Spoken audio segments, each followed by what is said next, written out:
You know, people are saying the sky is falling. Who's saying that? I've just been hearing a lot about it lately. From where? Oh, like in posts, on TV, at parties. And did any of them say where they heard it? Well... Kim, do you even know the meaning of the word source? Oh, sure, sauce. I dip my chips in sauce and I put sauce on my pasta. I'm sure that kills in Australia. So what is sourcing? For starters, it's a verb, something we actually have to do to find the truth.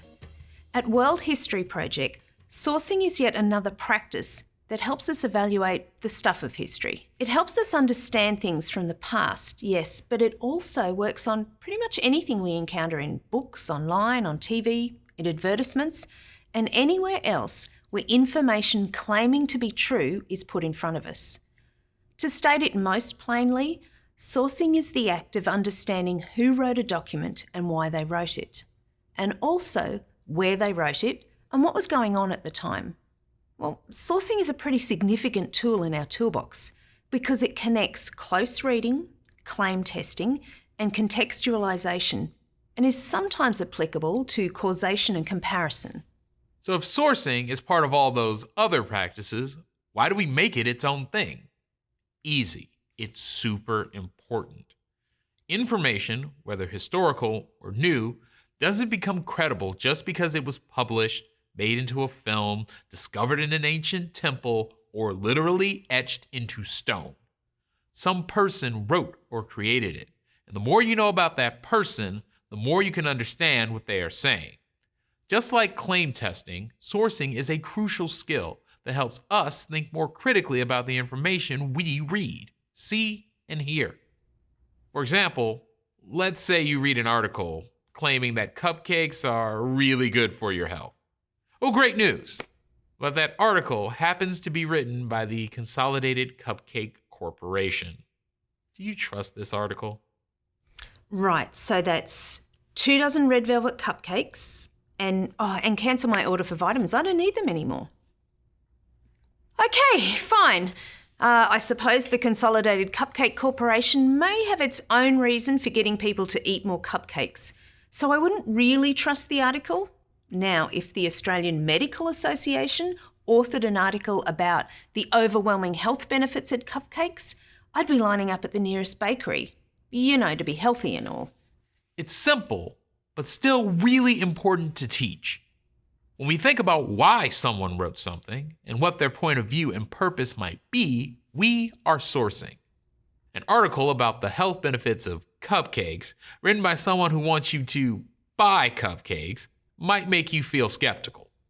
But an article about the health benefits of cupcakes, written by someone who wants you to be healthy, probably makes you feel happy. Oh, I see what you did there. Colby got me to name the acronym we use to navigate the sourcing tool. This makes it much easier to remember all the steps that have to be followed to source the document. Each letter in HAPPY stands for one of the things we need to know about to properly source a document. H is for historical context.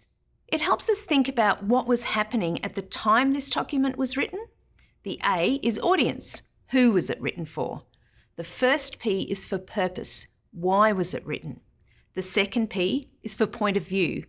What is the perspective of the person who wrote it? And the why reminds us to ask, why does this matter?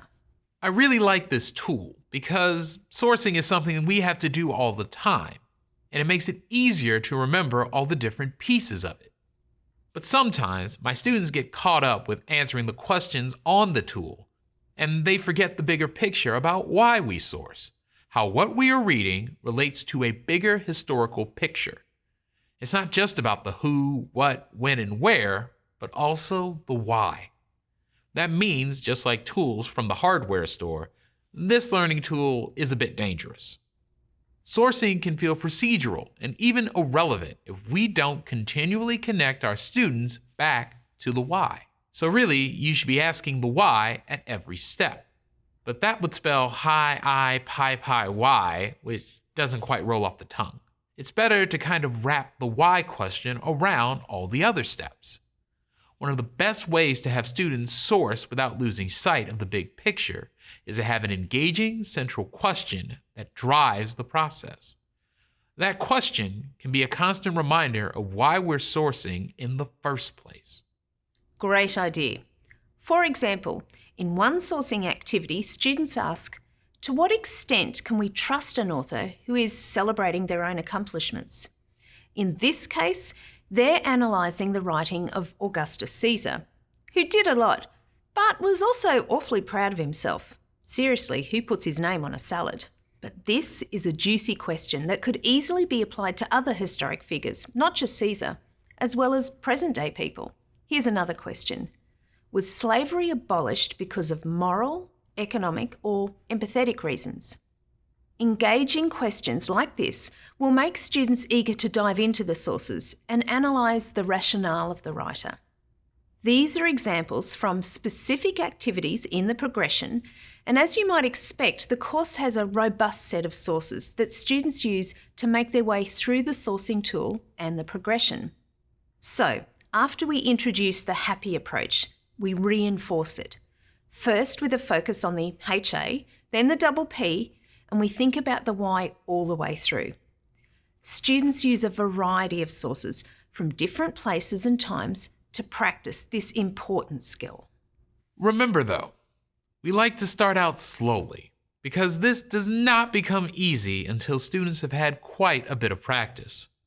First, we source together as a class, then in small groups, then eventually the training wheels come off and students can source on their own.